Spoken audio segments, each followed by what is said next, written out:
Hi hello 2 మినిట్స్లో Maggi లాగా 2 మినిట్స్లో రాయలసీమ మిరియాల చారు ఎలా పెట్టుకోవాలో చూసేద్దానండి. దీనికోసం మనం ముందుగా మిరియాలు, జీలకర్ర అంటే 1 స్పూన్ జీలకర్ర అయితే 1/2 స్పూను మిరియాలు మనం పౌడర్ చేసుకోవాలి.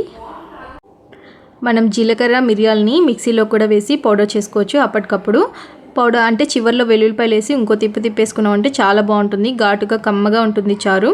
లేదంటే మీరు ముందు అంటే కొంచెం పౌడర్లా కూడా జీలకర్ర మిరియాలని పౌడర్ చేసి స్టోర్ చేసుకొని కూడా ఎప్పుడు కావాలంటే అప్పుడు పౌడర్ చేసుకోక్కర్లేకుండా స్టోర్ చేసుకొని కూడా వాడుకోవచ్చు. సో తర్వాత మనం కడాయిలో ఆయిల్ వేసుకొని ఆవాలు, ఎండుమిరపకాయలు, మన జీలకర్ర మిరియాల పౌడరు, పసుపు, ఇంగువ, అదేవిధంగా వెల్లుల్లిపాయలు కచ్చాబచ్చగా దంచుకున్నది, కరివేపాకు వేసుకొని మనం సిమ్లో పెట్టుకోవాలండి. వేపుకోవాలి, సిమ్లో పెట్టుకొని వేపుకోవాలి. కొత్తగా చేసే వాళ్ళైతే ఆయిల్ వేడెక్కగానే ఆవాలు వేసి చిటపట అన్న తర్వాత ఆపేయండి స్టవ్. తర్వాత ఇవన్నీ వేసి బాగా కలిపి తర్వాత ఆన్ చేసుకొని ఇలా పులుపుని మనం యాడ్ చేసుకోవాలి. నేను నిమ్మకాయ సైజ్ అంతా చింతపండుని ముందుగా నానబెట్టుకొని నాకు ఎంత పులుపు కావాలో అడ్జస్ట్ చేసుకొని వాటర్ వేసి బాగా కలిపేసి పెట్టుకున్నాను. సో తొందరగా అయిపోతుంది ఈ రసము.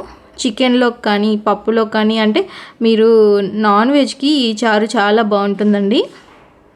సో చివర్లో మనం అంతా కలిపేసి మొత్తం ఎంత కావాలో అంత పులుపు యాడ్ చేసుకొని అడ్జస్ట్ చేసుకొని వాటర్ వేసి ఇలా బాగా కలిపేసి వదిలేయాలి. అలాగా వదిలేసామంటే ఇలా ఒక తెల్లు వచ్చి పైన తెల్లగా నొరగొస్తుంది కదా, అప్పుడు ఆపేయాలి. ఎక్కువసేపు ఉడికించారంటే మీకు చేదొచ్చేస్తుంది చారు. ఈ వింటర్ సీజన్లో మనకి చికెన్కి బెస్ట్ కాంబినేషన్ ఈ రసము. So thanks for watching and do subscribe.